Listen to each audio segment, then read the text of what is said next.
9번째 말씀, 배반의 비극이라고 하는 제목으로 말씀을 드리려고 합니다. 우리가 지난번부터 요한복음 13장에서 17장까지의 내용을 살피면서 그 은혜를 사모하고 있습니다. 그 첫 번째 내용은 예수님께서 이제 모든 사명을 마치시고 이제 아버지께로 돌아가실 때가 가까이 온 것을 아시고 제자들에게 특별히 교훈의 말씀을 주시면서 예수님과 제자들의 관계가 어떤 것인지를 설명해 주셨죠. 우리 예수님과 제자들의 관계는 끝까지 더 나아가서 영원히 사랑을 주시고 받는 그런 관계다. 우리 주님께서 의미심장한 그런 말씀을 하신 것입니다. 그리고 지난주에는 이제 우리 예수님께서 제자들의 발을 씻어 주시면서 스승이시고 또 주님이신 예수님께서 왜 제자들의 발을 당시의 종처럼 하인처럼 그렇게 씻어 주었는가? 그것은 15절 말씀에 나와 있는 대로 내가 너희에게 행한 것 같이 너희도 행하게 하려고 본을 보였다. 그렇게 말씀을 하셨습니다. 우리가 이 시대에 교회 안에 어려운 문제들이 끊임없이 일어나는 그 원인이 있다면 그거는 우리 모두가 예수님의 행하신 것처럼 행하지 않기 때문이다. 우리가 교회 안에서 어떤 위치에 있어도 우리 예수님이 보여주신 것처럼 섬김의 자리에서 섬김의 정신으로 살아간다면 문제가 일어날 게 뭐가 있겠습니까? 서로 높아지려고 하다가 문제가 일어나는 거죠. 여러분들, 교회는 어떤 공동체입니까? 교회는 하나님 나라와 일치하지는 않습니다. 그러나 이 세상에서 하나님 나라가 어떤 나라인지를 보여주는 공동체다. 그래서 사람들이 교회에 오면은 이제 우리가 장차 하나님 나라 가면 우리가 이런 모습으로 살겠구나. 그걸 보여줘야 되는데 오늘날 이 시대의 교회가 정말 그런 모습을 보여주고 있는가? 아니면 세상을 더 닮은 모습을 보여주고 있는가? 많은 사람들이 교회에 와서 교회도 세상과 크게 다를 게 없구나. 그런 생각을 많이 하게 될 겁니다. 그러나 저와 여러분들이 섬기는 우리 교회는 예수님이 하신 것처럼 스승이라도 주인이라도 제자들의 팔을 씻겨주시는 것처럼 우리도 섬김의 정신으로 주님 앞에 충성을 다하시기를 주님의 이름으로 부탁드립니다.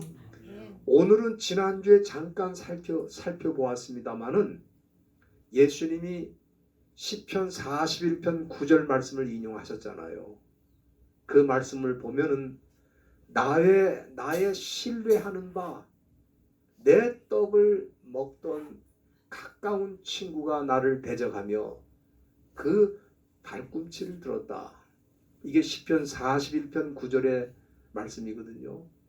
그 말씀을 인용하시면서 이제 장차 우리 예수님과 함께 삶을 나누던 한 식구처럼 먹고 마시던 제자 가운데 한 사람에 의해서 배반을 당하게 되는 그 비극적인 일에 대해서 우리 예수님 지난주에 잠깐 말씀하셨는데 오늘 본문에는 그 배반에 대해서 더 구체적으로 말씀하시는 내용이 나타나 있습니다.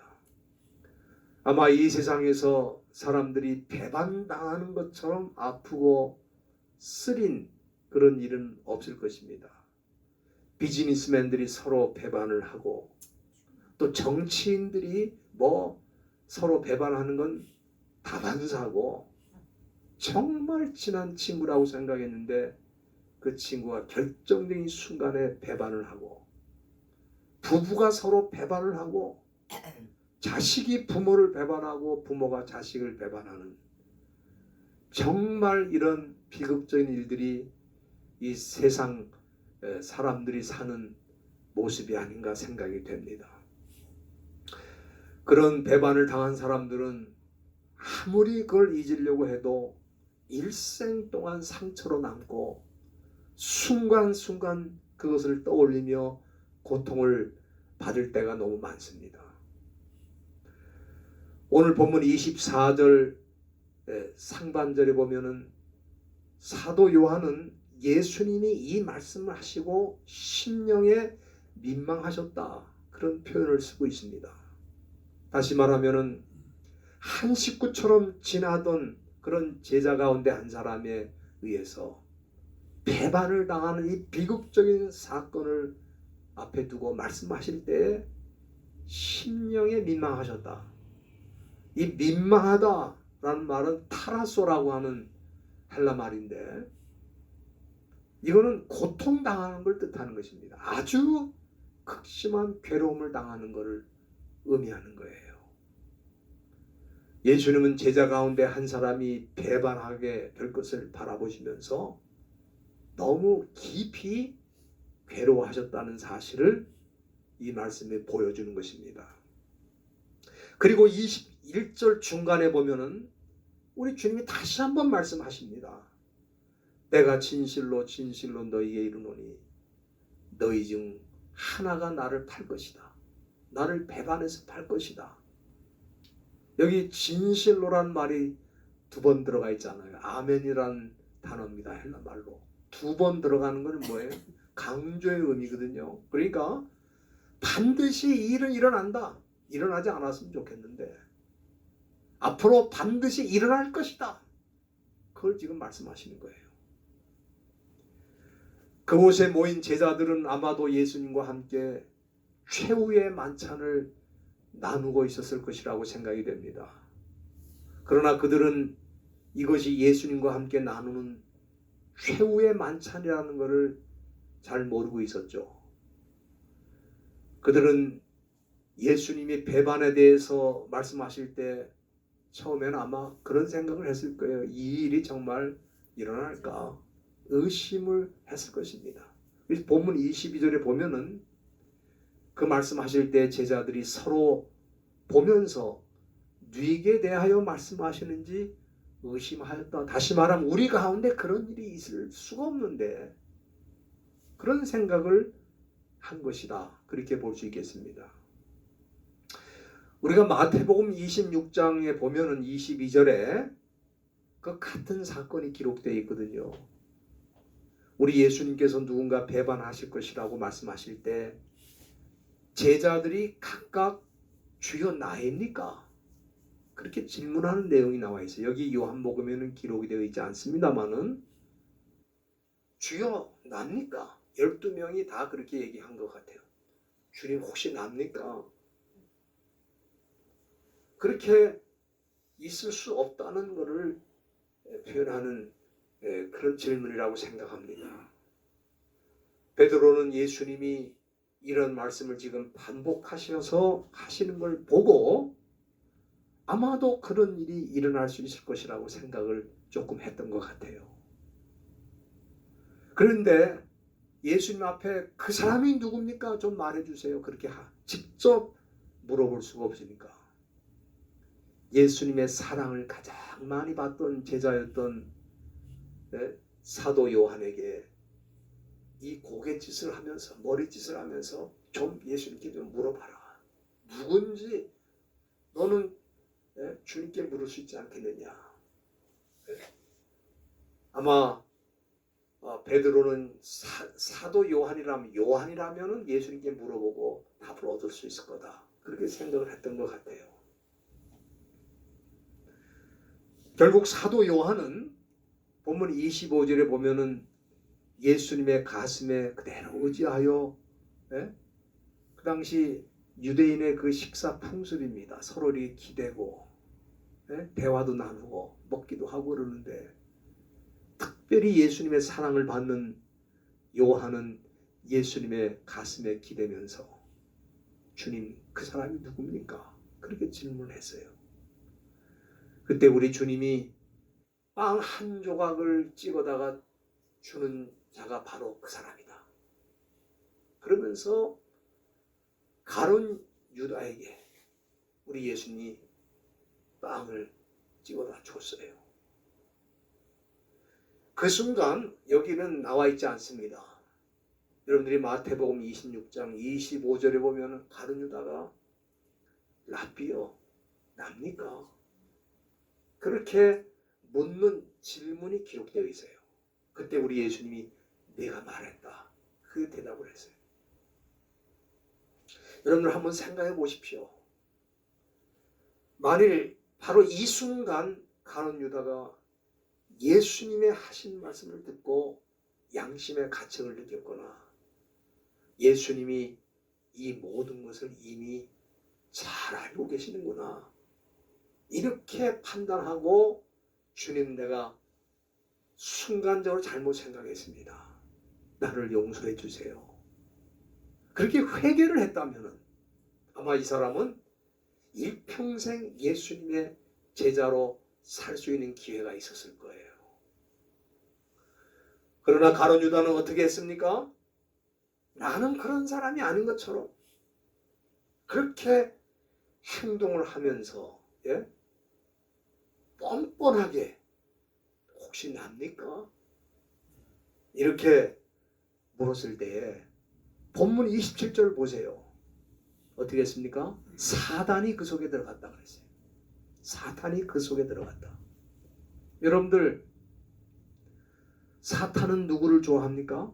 이렇게 위선적이고 거짓으로 사는 사람들을 좋아해요. 그런 사람 써먹기 제일 쉽습니다. 사탄이 쓰는 사람도 아무나 쓰는 게 아니에요. 거짓말을 아주 뻔뻔스럽게 하고 위선적으로 살고 자기 이익만을 추구하고 그런 사람들 속에 들어가가지고 역사를 하고 자기의 도구로 쓰기가 쉽다 이 말이에요. 바로 가룟 유다가 그런 사람이었습니다. 그래서 본문 27절 중간에 보면 예수님이 뭐라 그러십니까?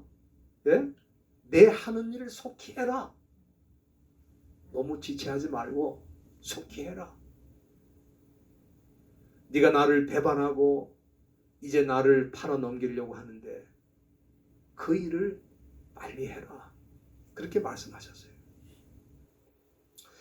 제자들은 아마도 그때까지도 예수님이 가룟 유다에게 하신 말씀을 이해를 못했을 거예요. 그걸 우리가 어떻게 알 수 있냐면 28절에 사도 요한이 그렇게 기록하고 있습니다. 당시 상황에 대해서 이 말씀을 무슨 뜻으로 하셨는지 그 앉은 자 중에 아는 이가 있다? 없다고 했어요. 그러니까 사도 요한도 그때까지 몰랐던 거예요.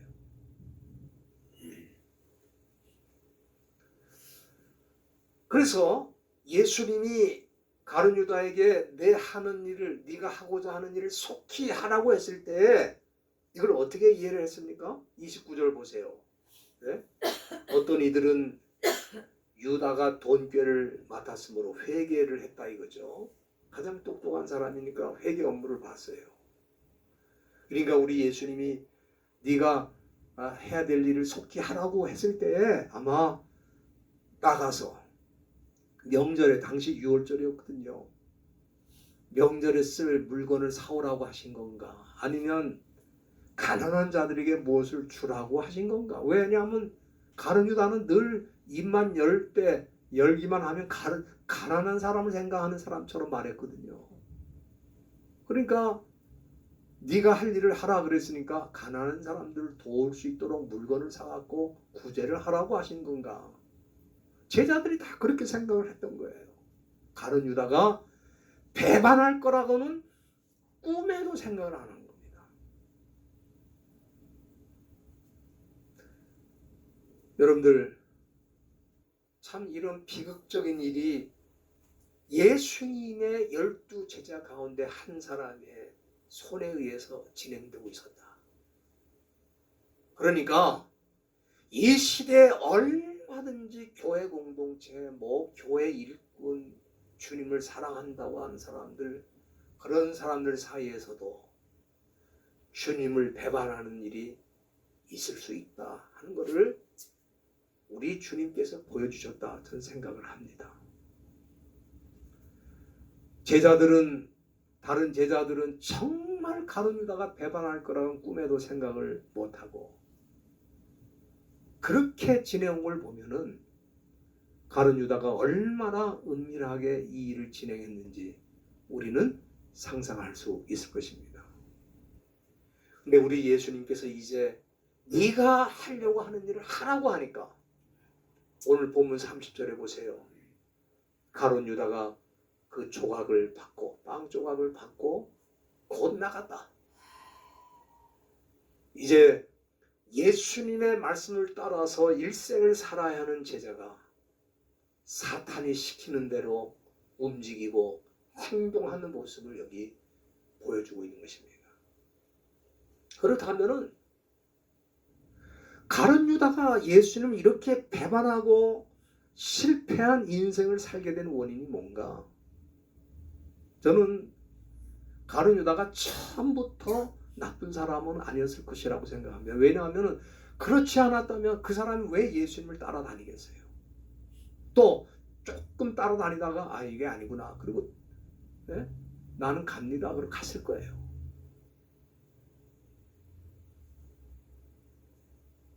그러나 우리가 30절 말씀에 보면 가룟 유다가 그 조각을 받고 나갔다는 건 이제 사탄이 시키는 대로 움직이고 있다는 거 아닙니까? 어떤 사람은 그렇게 얘기를 해요. 아마 가룟 유다는 제자들 중에서 예수님의 사랑을 가장 받지 못하고 살았던 사람인가 보다. 그래서 삐뚤어져 가지고 요즘 말로 말하면 삐져 가지고 우리 예수는 내가 한번 좀 골탕을 내게 되겠다. 그게 아니죠. 그게 아닙니다. 우리가 요한복음 13장 1절에도 보면 우리가 이미 살폈습니다마는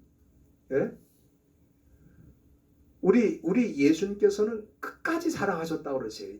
자기 사람들을 사랑하시되 끝까지 사랑하셨다고 그랬으니까 거기 자기 사람들에는 12제자 다 포함이 되잖아요.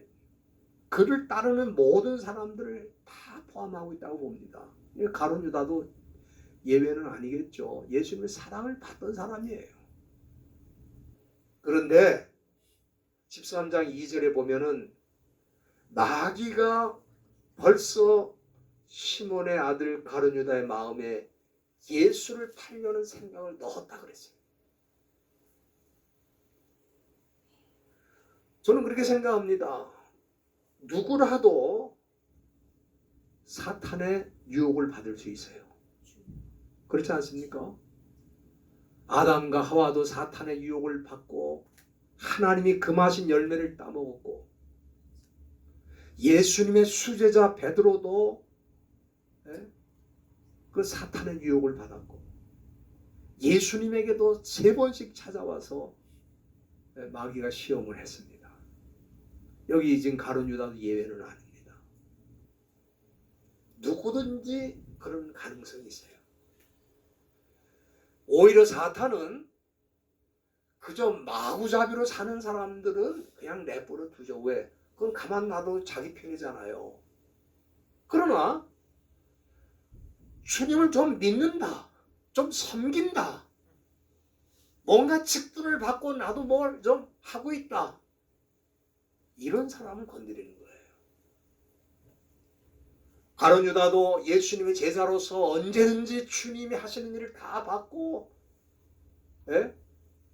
언제든지 가난한 사람을 도와야 된다고 주장하면서 아주 활발하게 예수님의 제자로 움직이고 있었는데 사단이 그 사람에게 예수를 팔려는 생각을 넣어줬다 이 말이에요. 그런 때 우리는 어떻게 해야 되느냐? 우리는 무엇보다 주님이 나를 얼마나 사랑하시는지를 기억해야 돼요. 내가 주님의 사랑을 지금까지 받아왔는데 내가 어떻게 예수를 팔려는 생각을 할 수 있어. 잠시 내가 생각을 했었어도 주님이 날 사랑하시는 걸 생각하고 버려야 되잖아요. 그 다음에 그래도 안 되면은 주님을 찾아가서 주님, 내가 나도 모르는 사이에 세상 물질의 유혹을 받아가지고 주님을 팔려고 하는 생각을 가졌는데 주님 용서해 주세요. 그래서 거기서 끝나는 거 아닙니까?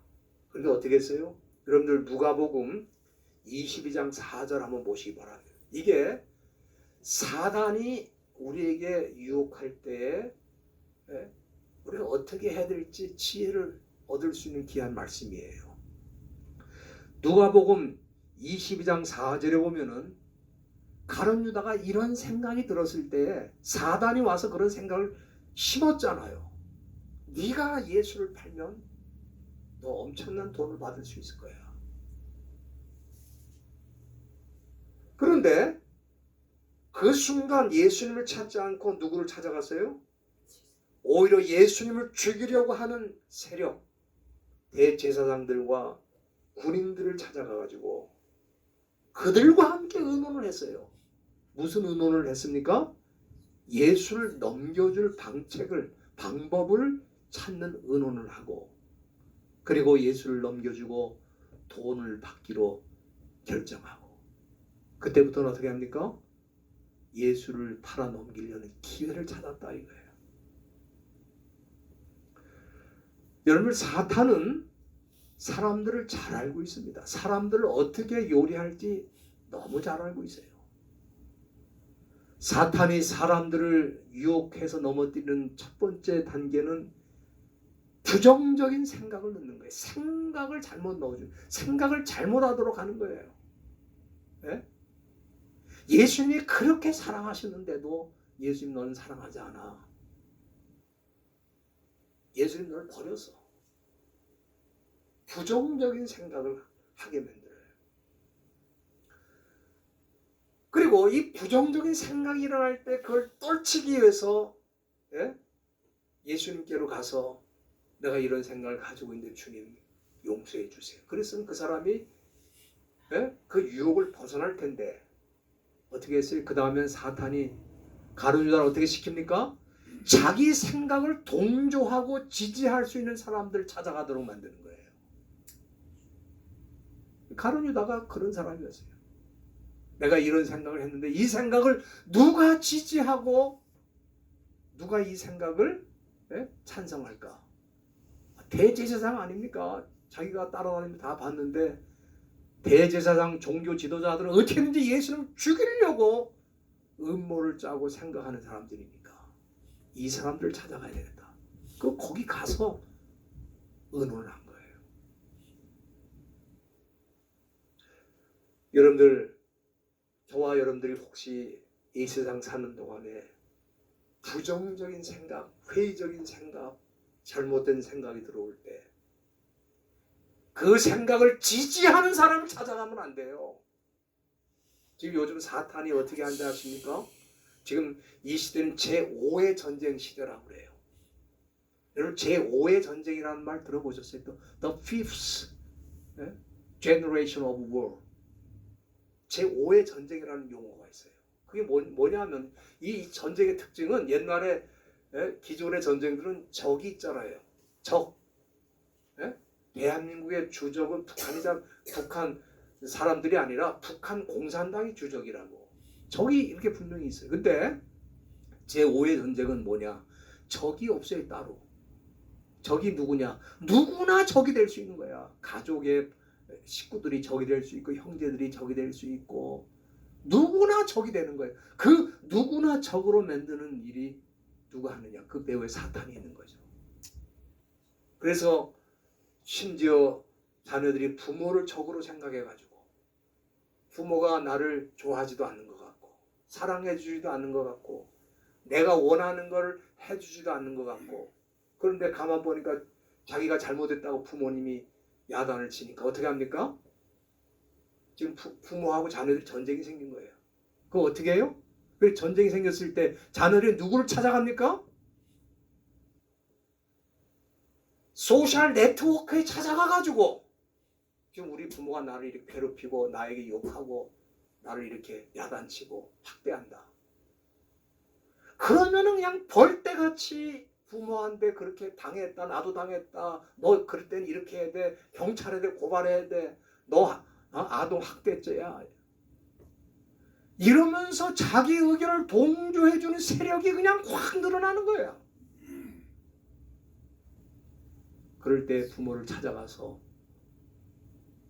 나 많이 힘든데 왜 힘드냐 하면은 엄마가 나를 사랑해 주는 것 같지가 않아. 그렇게 말을 해야 되는데 자기 의견을 지지해 줄 사람들 찾아가서 제5의 전쟁이를 지금 이 시대는요 전쟁에 적이 따로 없다 이 말이에요. 지금 그 전쟁이 이미 예수님의 공동체 그 작은 공동체 12제자의 공동체 안에 시작된 거예요.